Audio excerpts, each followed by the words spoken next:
नमस्ते दोस्तों, आज हम सुनेंगे परमा एकादशी का व्रत कथा। प्राचीन काल में काल्पनिक नगरी में सुदामा नाम का एक अत्यंत सदाचारी और ब्राह्मण रहता था। उसकी पत्नी का नाम पवित्र था, जो अत्यंत पतिव्रता और धार्मिक महिला थी। दोनों पति पत्नी बहुत ही गरीब थे। स्थिति इतनी विकट थी कि कई बार उन्हें भिक्षा मांगने पर भी भोजन नहीं मिलता था।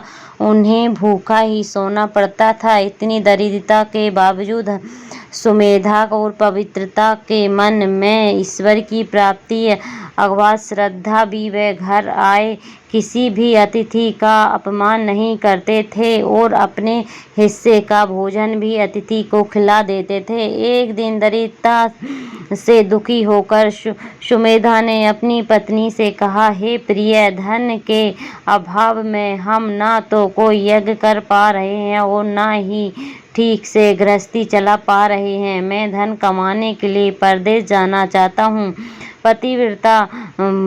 पवित्रता विघ्न पूर्वक कहा, हे स्वामी, धन और संपत्ति पूर्व जन्म के कर्मों और भाग्य से मिलते हैं। यदि हमारे भाग्य में इस सुख लिखा है तो आप कहीं भी चले जाओ, दुख पीछा नहीं छोड़ेगा। इसलिए यही रहकर ईश्वर पर भरोसा रखो और भाग्य है यही प्राप्त हो जाएगा।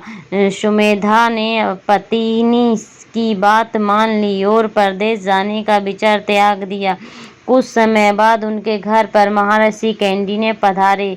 सुमेधा और उनकी पत्नी ने ऋषि का परम आदर सत्कार किया। भोजन और विश्राम के बाद सुमेधा ने हाथ जोड़कर ऋषि से पूछा, हे महात्मा, हमारी दरिद्रता दूर करने का कोई उपाय बताइए। हम किसी उपाय या व्रत से इस घोर गरीबी से मुक्ति पा सकते हैं।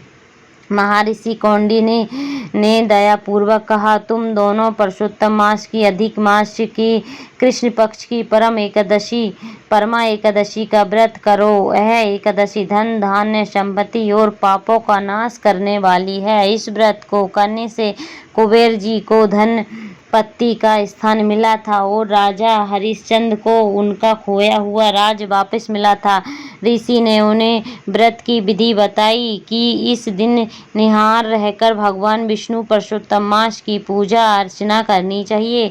ऋषि कौंडिन्य के कहे अनुसार सुमेधा और उनकी पत्नी पवित्रता ने श्रद्धा पूर्वक परमा एकादशी का व्रत रखा। उन्होंने पूरी रात जागकर भगवान विष्णु का कीर्तन और ध्यान किया।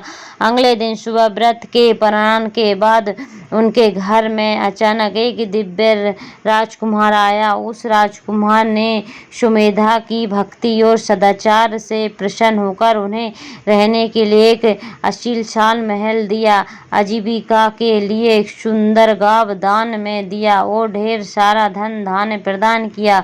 भगवान विष्णु की कृपा से परमा एकादशी व्रत के प्रभाव से ब्राह्मण सुमेधा की दरिद्रता हमेशा के लिए दूर हो गई।